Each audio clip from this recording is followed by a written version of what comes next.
ಎಲ್ಲ ನನ್ನ ವೀಕ್ಷಕರಿಗೂ ನಮಸ್ಕಾರಗಳು. ಕಲಿಯುಗದ ಕೌಟುಂಬಿಕ ವ್ಯವಸ್ಥೆಯಲ್ಲಿ ಆಗುವಂತಹ ಬದಲಾವಣೆಗಳನ್ನು ಇವತ್ತು ನಾವು ಚರ್ಚಿಸೋಣ.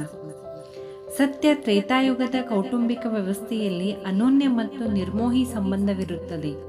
ದ್ವಾಪರ ಯುಗದಲ್ಲಿ ಸಂಬಂಧಗಳಲ್ಲಿ ಮೋಹ ಉಂಟಾಗಲು ಪ್ರಾರಂಭವಾಗುತ್ತದೆ.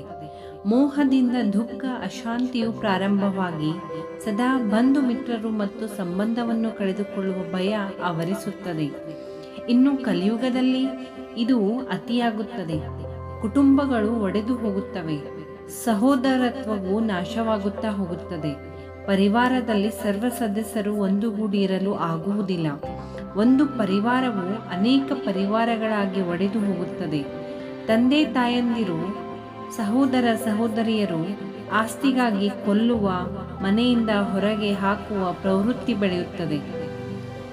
ಪರಸ್ಪರ ಅನೋನ್ಯ ಪ್ರೀತಿಯು ಸಮಾಪ್ತಿಯಾಗಿ ಈರ್ಷ್ಯೆ, ದ್ವೇಷ, ವೈರತ್ವ ಬೆಳೆಯುತ್ತದೆ. ಈ ಎಲ್ಲ ಕಾರಣದಿಂದ ಪರಿವಾರದಲ್ಲಿ ಸುಖ, ಶಾಂತಿ, ನೆಮ್ಮದಿ ಇರುವುದಿಲ್ಲ. ಗೃಹಸ್ಥಾಶ್ರಮವು ಗೃಹ ಬಂಧನವಾಗುತ್ತದೆ.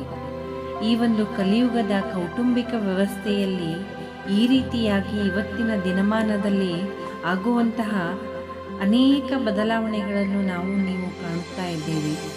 ಈ ಒಂದು ವಿಡಿಯೋ ತಮಗೆ ಇಷ್ಟವಾದಲ್ಲಿ ಈ ಒಂದು ವಿಡಿಯೋವನ್ನು ಲೈಕ್ ಮಾಡಿ, ಸಬ್ಸ್ಕ್ರೈಬ್ ಮಾಡಿ ಮತ್ತು ಶೇರ್ ಮಾಡಿ. Thank you.